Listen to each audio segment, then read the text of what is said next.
الحمد لله رب العالمين والصلاة والسلام على نبينا محمد وعلى آله وصحبه أجمعين. بینەرانی کەناڵی ئامۆژگاری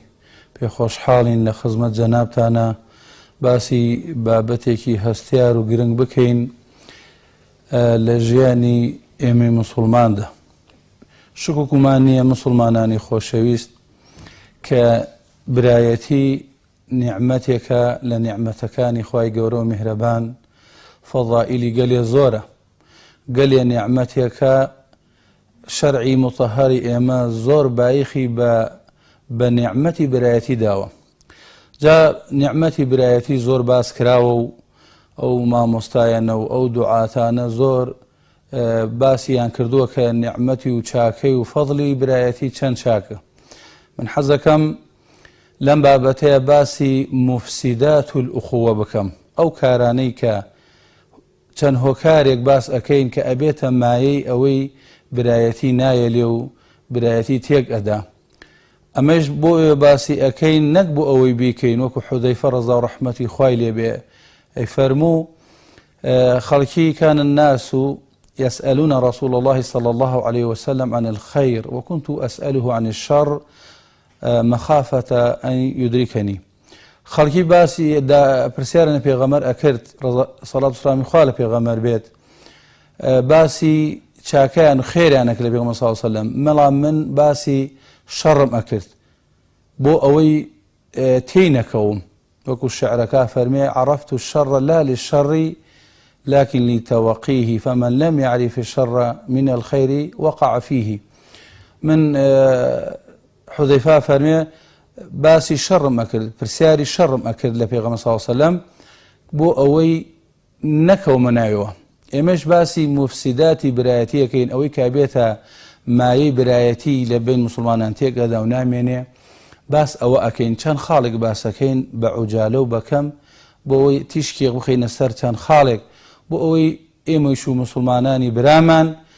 با برایەتیمان بتەو بێ و با برایەتیمان تێک نەچێ، چونکە برایەتی لە پێناو خوای تبارەکە و تەعالا پێغەمبەر صلی الله عليه وسلم فەرمێ هەچ کەسێ ئەیەوێت حەس و تامی برایەتی بکە با لەبەر خوا شتێکی کرد بۆ خوای بیکات، برایەتی کرد بۆ خوای بیکە، کەسابەتە کرد بۆ خوای بیکە، یارمەتی ئەدەی بۆ خوای گەورە بیکە، ئەوە ئەبێتە مای ئەوەی کە تۆ تامی ئیمان بکەی. بۆیە لەسەر ئەو ئەسڵە و لەسەر ئەو ئەساسەوە ئێمە باس ئەواکەین بۆ ئەوەی ئەو تام و ئەو ئیمانەمان لە دەست نەچێت.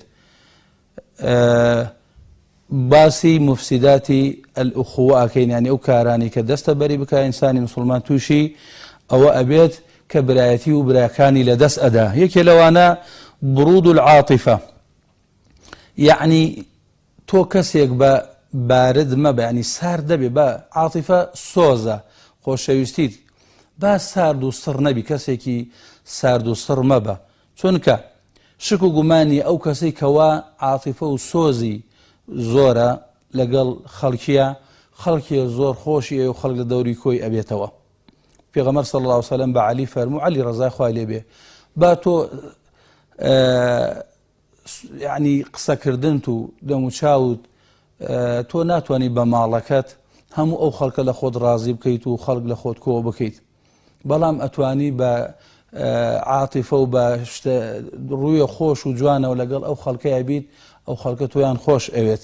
ئەو خەڵکە تۆیان خۆشەوێ. پێغەمبەری خوا صلی الله عليه وسلم سەحابە چەند خۆشیان نەویست، وەکو ئەوانەی کەوا پێشەوەی ببنە ئیسلام، ئەوەی کە ئەبو سوفیان ڕەزای خوای لێبێ کە هێرقە لێی پرسیوتی حاڵی برادەرەکانی چۆنە، ئەوەی کە ئیمان بە محەممەد ئەهێنێ صلی الله عليه وسلم وازی لێنێ، وتی من سەفارەتم کردو و ڕۆشتمە بۆ لای ملوک و ئومەڕاکان زۆر، بەس کەس هیچ مەلیکێک هیچ گەورەیەک و سوڵتانێک و پادشایەکم نەبینیوە